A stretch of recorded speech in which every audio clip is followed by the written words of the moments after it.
2023 বিশ্বকাপের আগের সেই বিতর্কের পর থেকেই জাতীয় দলের বাইরে আছেন দেশসেরা ওপেনার তামিম ইকবাল। সবশেষ জাতীয় দলের হয়ে খেলেছেন গত বছরের সেপ্টেম্বরে। চট্টলার এই খান সাহেবকে এরপর থেকে আর দেখা যায়নি লাল সবুজের জার্সিতে। তবে জাতীয় দলে ফেরার লক্ষ্যে কাজ করছেন নিজেকে নিয়ে। আগামী মাসের ভারত সিরিজে ক্রিকেটার তামিম ইকবালকে পাওয়া না গেলেও ভিন্ন পরিচয়ে তিনি থাকবেন ভারত সিরিজে। এরই মাঝে উঠেছে গুঞ্জন আসন্ন ভারত সিরিজে ধারাভাষ্যকার হিসেবে দেখা যেতে পারে তামিম ইকবালকে।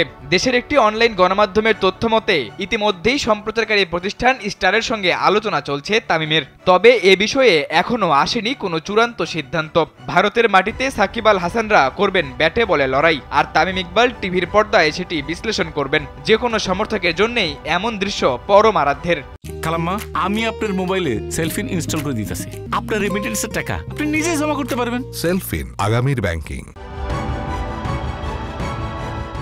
ভক্ত সমর্থকদের এমন আশা পূরণ হতেই পারে, কারণ এর আগেও কমেন্ট্রি বক্সে মাইক্রোফোনের পেছনে তামিম ইকবালকে স্বাচ্ছন্দ্য অবস্থায় দেখা গেছে। তামিম নিজেও একবার বলেছিলেন ব্যাট বলের ক্রিকেট ছাড়ার পর কাজ করতে চান ধারাভাষ্যকার হিসেবে। তামিম বলেছিলেন, আমার মনে হয় না আমি কোচিং লাইনে আসব, তবে কমেন্ট্রি আমাকে একটু টানে।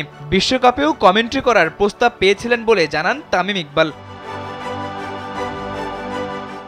বিশ্বকাপে কমেন্ট্রি করা না হলেও ঘরের মাঠে নিউজিল্যান্ডের বিপক্ষে সিরিজে প্রথম দিনে ধারাভাষ্য কক্ষে ছিলেন তামিম ইকবাল। এবার ভারত সিরিজ দিয়ে পুরোপুরি সেই পথে নিজেকে প্রতিষ্ঠিত করার জোর সম্ভাবনা তৈরি হয়েছে। সেক্ষেত্রে এটি হবে তামিম ভক্তদের জন্য বাড়তি এক পাওয়া। চলতি মাসের 19 তারিখ থেকে ভারতের মাটিতে শুরু হবে বাংলাদেশ ও ভারতের মধ্যকার 2 ম্যাচের টেস্ট সিরিজ। এরপর 27 সেপ্টেম্বর থেকে কানপুরে অনুষ্ঠিত হবে সিরিজের দ্বিতীয় টেস্ট। দুটি টেস্টই শুরু হবে বাংলাদেশ সময় সকাল 10টায়। এরপর 6 অক্টোবর থেকে শুরু হবে টি-20 সিরিজ। গোয়ালিয়রেই অনুষ্ঠিত হবে সিরিজের সবগুলো টি-20। প্রথম টি-20-র পর দ্বিতীয় ও তৃতীয় টি-20 অনুষ্ঠিত হবে যথাক্রমে 9 ও 12 অক্টোবর। সিরিজের সবগুলো ম্যাচই হবে দিবারাত্রির। সাদাতুর রাফি, কালবেলা।